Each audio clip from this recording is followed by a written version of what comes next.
Hi friends, അപ്പോൾ നമ്മൾ രാവിലെ എഴുന്നേറ്റ് വെളുപ്പിന് ചോറും കറിയെല്ലാം റെഡിയാക്കി സീനിയറിന് കൊടുത്തിട്ട്, ചോറെന്ന് പറയുമ്പം അരി ഒന്ന് തിളപ്പിച്ചൂറ്റിയിട്ടാണ് കൊടുത്തത്. അത് പിന്നെ ഗ്യാസിനകത്താണ്. ഞാൻ പിന്നെ വെളിയിലാണ് ചോറ് വെക്കുന്നത്, അതാണ് ഏറ്റവും വലിയ സത്യം. പക്ഷേ ഞാൻ വെളിയിലോട്ട് ഇറങ്ങിയപ്പം കണ്ട കാഴ്ചകൾ ഞാൻ ഇപ്പോൾ കാണിച്ചു തരാം കേട്ടോ. ഇച്ചിരി ഒന്ന് താമസിച്ച് പോയി കേട്ടോ. നല്ല രീതിയിൽ മഴയായിരുന്നു കേട്ടോ, നല്ല രീതിയിൽ മഴയായിരുന്നേ, ഒന്നും പറയണ്ട കേട്ടോ. അപ്പോൾ ഈ മഴയത്താണ് ഇനി നമ്മൾ കഞ്ഞി വെക്കാൻ പോകേണ്ടത്. പക്ഷേ എനിക്കിപ്പോൾ എന്തായാലും ഈ മഴയത്ത് കഞ്ഞി വെക്കാൻ പറ്റാത്തത് കൊണ്ട് ഞാൻ ഇങ്ങനെ മടി പിടിച്ച് ഇങ്ങനെ ഇരിക്കുകയാണ് ഗൈസ്. നമുക്ക് നാട്ടിലെന്ന് വെച്ചാൽ കായംകുളത്താകുമ്പോൾ നമുക്ക് കുഴപ്പമില്ല, നമുക്കൊരു വർക്കേരിയൊക്കെ ഉണ്ടായിരുന്നു. ഇവിടെ പിന്നെ നമ്മൾ വാടക വീടും കൂടെ ആയതുകൊണ്ട് തന്നെ നമുക്ക് അത്ര വലിയ സൗകര്യങ്ങളുള്ള വീടുകളൊന്നും അല്ല. അതുകൊണ്ട് തന്നെ ഈ ഒരു മഴമട്ടമൊക്കെ ഒന്ന് മാറാതെ നമുക്കിനി കഞ്ഞി വെക്കാൻ പറ്റൂല. തലേ ദിവസം തന്നെ ഒരു ചാക്കിട്ട് മൂടിയത് കൊണ്ടാവാം എന്തായാലും അടുപ്പ് നനഞ്ഞിട്ട് വന്നില്ല. എനിക്ക് ഇച്ചിരി ഡീസൽ വേണം കേട്ടോ. ഇപ്പം മണ്ണെണ്ണയൊക്കെ എത്രയോ നാളായി തീർന്നിട്ട്. അപ്പം ഇങ്ങനെയൊക്കെയാണ് ഞാൻ കത്തിക്കുന്നത് വിറക് കേട്ടോ.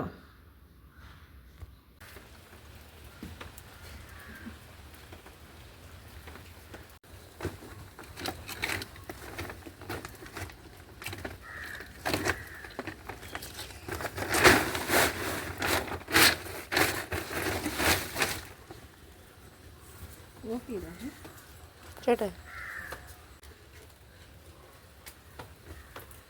എന്താണെന്നറിയത്തില്ല, ഭയങ്കരം തീ. എന്നത്തേനേക്കാളും നല്ല അത്യാവശ്യം നല്ല രീതിയിൽ തീയും പുകയൊക്കെ ഉണ്ട്. ദേ അന്തരീക്ഷത്തിൻ്റെ നിപ്പൊക്കെ കണ്ടില്ലേ? മിക്കവാറും ഇതെല്ലാം കൂടെ അണയാൻ വേണ്ടിയില്ലേ, അണയാൻ പോകുന്ന തീ ആളിക്കത്തെന്ന് പറയുന്നത് ഇതാണ് കേട്ടോ.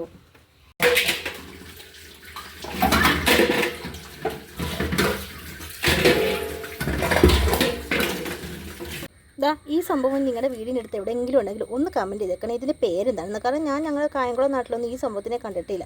ഇതുകൊണ്ട് എഴഞ്ഞു പോകുന്ന ഒരു ജീവിയായിരുന്നു കേട്ടോ. ഞാൻ ഇതൊന്ന് തൊട്ടപ്പോഴത്തേക്ക് നമ്മുടെ അട്ടയുണ്ടല്ലോ, അട്ട ചുരുളുന്നത് പോലെ ഇത് ചുരുണ്ട ഒരു ബോൾ പോലെ കണ്ടാലാണെങ്കിൽ എന്തോ ഒരു മണിമുത്ത് കിടക്കുന്നത് പോലെ തോന്നും കേട്ടോ.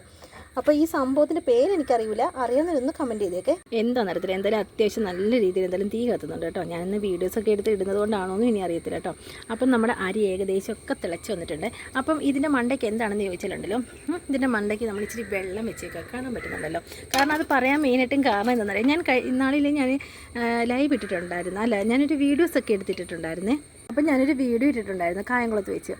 അപ്പോൾ ഒരു ചേട്ടനാണോ ചേച്ചിയാണോ ഓർമ്മയില്ല, കാരണം ഒരു വർഷത്തോളം ആയിട്ടുണ്ടെന്ന് തോന്നുന്നു. കാരണം ഇതുപോലെയുള്ള വീഡിയോ ഞാൻ പെട്ടെന്നൊന്നും എടുത്തിട്ടില്ല, ഇന്ന് പിന്നെ ഒന്ന് തോന്നിയപ്പോൾ എടുത്തിട്ടേ ഉള്ളൂ. എൻ്റെ അടുത്ത് ചോദിക്കണേ അരിയുടെ മണ്ടയ്ക്ക് വെള്ളം തന്നെയാണോ അതോ വാറ്റ് ചാരായം ഉണ്ടാക്കുവാണോ എന്ന് കേട്ടോ. അപ്പോൾ ഞാൻ ചോദിച്ചു, എനിക്കന്നേരം മനസ്സിലായില്ല ഇതെന്താ ഇങ്ങനെ പറഞ്ഞതെന്ന്. പിന്നെ ഞാനിങ്ങനെ ഒരു സിനിമയിലൊക്കെ നോക്കി ശരിയാണ് ഇങ്ങനെ വാറ്റുചാരായം ഇങ്ങനെ മണ്ടയ്ക്ക് വെച്ചുണ്ടാക്കുന്നതെന്ന്. അപ്പം അതാണ് ഞാൻ പറഞ്ഞത്, ഇത് വാറ്റുചാരായം ഒന്നുമല്ല കേട്ടോ. ഇത് താഴെ കിടന്ന് എൻ്റെ അരി തിളയ്ക്കുന്നു, മണ്ടയ്ക്ക് വെള്ളം വെച്ചേക്കുക. കാരണം വേറൊന്നിനല്ല, കുടിവെള്ളത്തിനൊന്നും അല്ല നമ്മളങ്ങനെ വെക്കുന്നത്. കാരണം എന്നെപ്പോലുള്ള എല്ലാ വീട്ടമ്മമാർക്കും അറിയാം, നമ്മുടെ വെള്ളം ഒന്ന് അരി പറ്റി വരുമ്പോഴത്തേക്ക് ഈ വെള്ളം എടുത്ത് ഒഴിക്കുകയാണെന്നുണ്ടെങ്കിൽ നമുക്ക് എന്താ പറയുക, പെട്ടെന്ന് അരി ഒന്നും കൂടെ നല്ല രീതിയിൽ വേകും. അതല്ല നമ്മൾ പച്ചവെള്ളം ഒഴിക്കുകയാണെന്നുണ്ടെങ്കിൽ അരി ഒന്നും കൂടെ കല്ലിക്കും. അത് എല്ലാ വീട്ടമ്മമാർക്കും അറിയാവുന്നതുപോലെ പുരുഷന്മാർക്ക് എത്ര പേർക്ക് അറിയാവുന്നൊന്നും എനിക്കറിയത്തില്ല. അപ്പോൾ ഇത് വാറ്റിച്ചാരായമല്ല കേട്ടോ. അത് മെയിനായിട്ട് ഞാൻ ഒന്നും കൂടെ എടുത്ത് പറഞ്ഞതേ ഉള്ളേ. മുളകറിയാണെന്നൊന്നും ആരും വിചാരിക്കരുത് കേട്ടോ. അപ്പോൾ ഇന്നലെ ആണെങ്കിൽ നമുക്ക് കുറച്ച് മീൻകറി ബാലൻസ് ഇന്നലെ തോനെ ഇരിപ്പുണ്ട്. ഇന്ന് പൊറോട്ട ഇറച്ചി മേടിച്ചതുകൊണ്ട് തന്നെ മീൻകറി അധികം വൈകിട്ട് ആരും ഉപയോഗിച്ചില്ല, ഞാൻ കഴിച്ചില്ല കേട്ടോ ചോറൊന്നും. അതുകൊണ്ട് തന്നെ നമുക്ക് തോനെ ചോറും ഉണ്ടായിരുന്നു. അതുകൊണ്ട് ഇന്ന് നമ്മൾ രാവിലെ ബ്രേക്ക്ഫാസ്റ്റ് ഒന്നും ഉണ്ടാക്കിയില്ല കേട്ടോ. ചോറ് ഒന്ന് തിളപ്പിച്ചൂറ്റിയെല്ലാം കൊടുത്ത് മീൻകറിയും രസം വെളുപ്പിന് ഇച്ചിരി രസം വെച്ചിട്ടുണ്ടായിരുന്നു. അപ്പോൾ ഇത് നമ്മൾ മുളകറിയൊന്നും അല്ല വെക്കണം കേട്ടോ. എനിക്കൊരു അബദ്ധം പറ്റിയിട്ടുണ്ടായിരുന്നു. നമ്മൾ നാട്ടിൽ ഈ പിരിയമുളക് എന്നൊക്കെ പറയുമ്പോൾ സാധാരണ എരിവൊന്നും ഇല്ലാത്ത മുളകല്ലേ, സാധാരണ എരിവില്ലാത്ത മുളകിനാണല്ലോ നമ്മൾ നാട്ടിൽ പിരിയമുളകെന്ന് പറയുന്നത്. ഇവിടെ വന്നിട്ട് ഞാൻ പിരിയമുളകനെന്ന് പറഞ്ഞു കേട്ടോ. അപ്പം ഇപ്പം മേടിച്ചിട്ട് ഇപ്പം 2 ആഴ്ച ആയതേ ഉള്ളൂ. കാരണം ഈ കൊല്ലത്തോട്ട് വന്നു കഴിഞ്ഞപ്പോഴാണ് നമ്മൾ പറഞ്ഞത് ഈ കായംകുളം വരെ പോയി മേടിക്കേണ്ട കാര്യമില്ലല്ലോ, കൊല്ലത്തുണ്ടല്ലോ എന്നും പറഞ്ഞുകൊണ്ട് നമ്മൾ അവിടെ നിന്ന് മേടിച്ചത്. പക്ഷേ എനിക്ക് അബദ്ധം പറ്റിപ്പോയി. അവരാണെങ്കിൽ നല്ല മുളകാണോ എന്ന് ചോദിച്ചു. ഞാൻ പറഞ്ഞു അതേ നല്ല മുളകാണെന്ന് പറഞ്ഞു.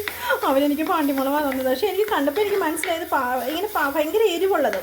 അപ്പം ഞാൻ ചോദിച്ചത് പാണ്ടിമുളകാണ്. അന്നേരം അവരൊക്കെ പാണ്ടിയാണെന്ന്. അവരും നല്ല മുളകായി, ഇത് കുഴപ്പമൊന്നും. ഞാൻ ചേരുവോ കുഴപ്പമൊന്നും ഇല്ലയെന്ന് പറഞ്ഞു. ഞാൻ മേടിച്ചുകൊണ്ട് വന്നു. എൻ്റെ കഷ്ടകാലത്തിന് ഞാനിവിടെ മേടിച്ചുകൊണ്ട് വന്ന് കഴുകി ഉണക്കി എല്ലാം പൊടിപ്പിച്ചൊരു ദിവസം അങ്ങോട്ട് ചൂരയൊക്കെ അങ്ങോട്ട് മേടിച്ചിട്ട് വാടി കടപ്പുറത്ത് പോയി ചൂര മേടിച്ചുകൊണ്ട് വന്ന് 2 ദിവസത്തേക്കാകുമല്ലോ എന്ന് പറഞ്ഞാൽ ഒരു 120-100-ൻ്റെയൊക്കെ ഒരു ചൂര മേടിച്ചുകൊണ്ട് വന്നിട്ട് അതങ്ങോട്ട് കയറി വെച്ചിട്ട് എൻ്റെ പൊന്നച്ചോ ബാത്റൂമിൽ പോകാനും വയ്യ, വായിക്കകത്തോട്ട് വെച്ചിട്ട് ഇറക്കാനും വയ്യ, ഒരു വല്ലാത്ത ഒരവസ്ഥയായിപ്പോയി കേട്ടോ.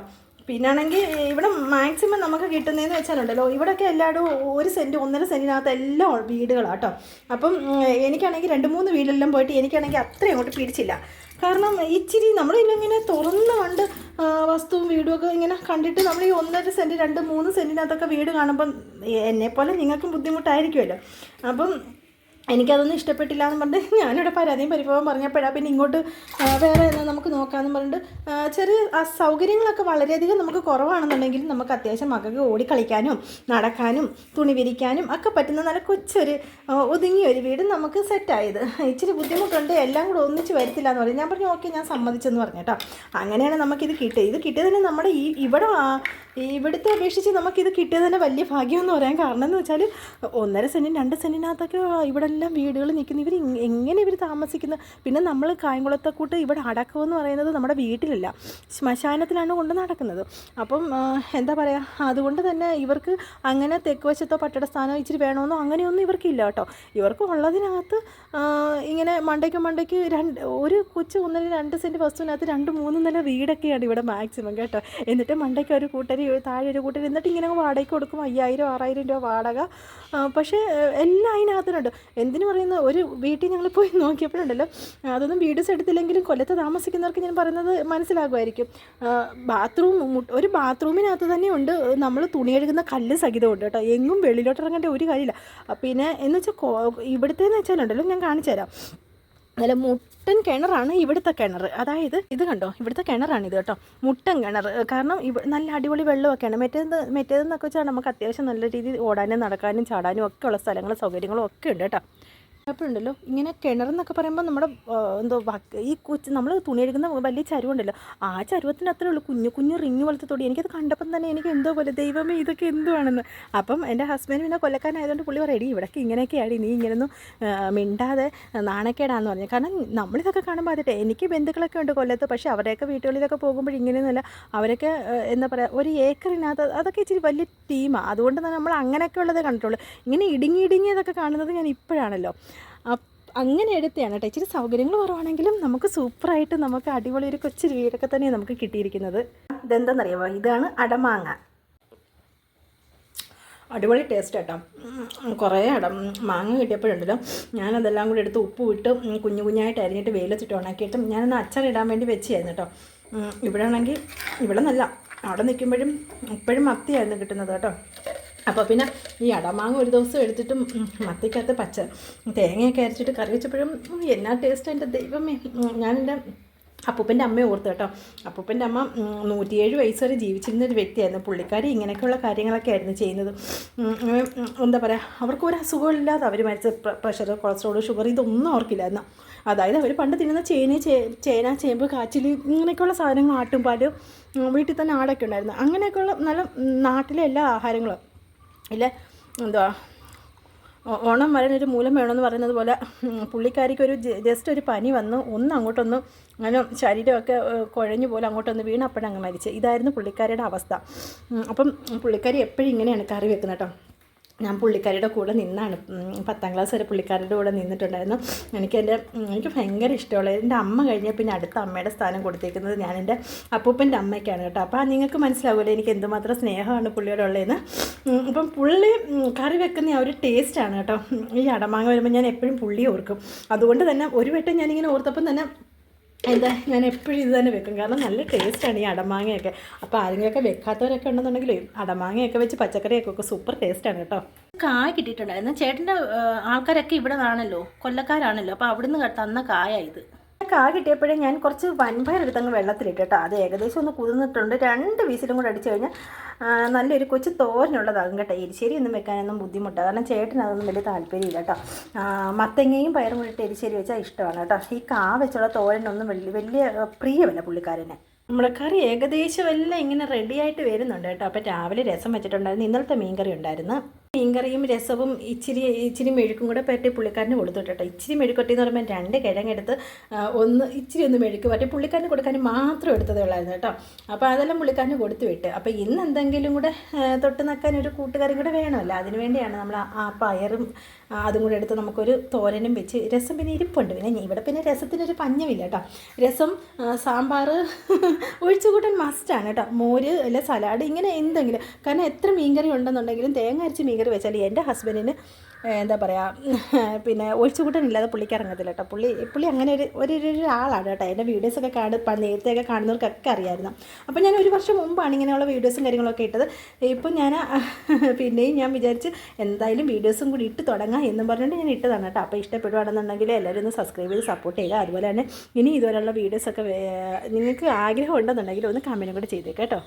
ചെറിയൊരു പനിയുടെ മട്ടമുണ്ട്. കാരണം ഇന്നലെ കാള പോലെ നടന്നങ്ങ് നനയുമായിരുന്നു കേട്ടോ. അപ്പം ചെറിയൊരു പനിയുടെ മട്ടമുണ്ട്, എന്ത് പറയാനാ ഇല്ലേ. അപ്പോൾ അതാണ് ഞാൻ ഇടയ്ക്കിടയ്ക്ക് ഇങ്ങനെ വലിച്ചിരിക്കുന്നത് കേട്ടോ. കാരണം എനിക്ക് വയ്യ, അതുകൊണ്ടാണ് കേട്ടോ.